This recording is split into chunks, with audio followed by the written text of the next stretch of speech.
Од вкупно 30 веќе се асфалтирани 10 километри од патот од бугарското село Струмјани кон граничниот премин Клепало.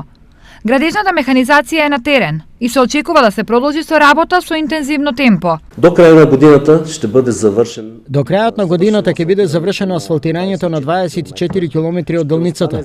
За наредната година ќе останат 6 километри од местото викано Студена вода кај селото Раздол до границата помеѓу Бугарија и Македонија.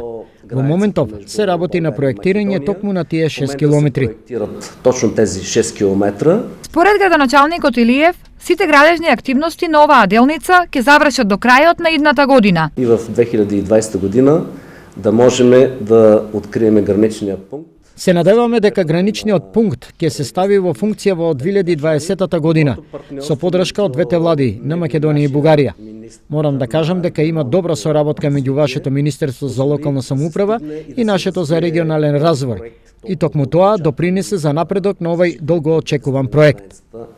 Граничен премин Клепало. Од македонска страна делницата е подготвена, но има потреба од поправка, зашто се веќе преземени ангажмани. Со отворањето на граничниот премин Клепало, патувањето од Берово до бугарската општина Струмјани ќе се скрати за околу 130 километри.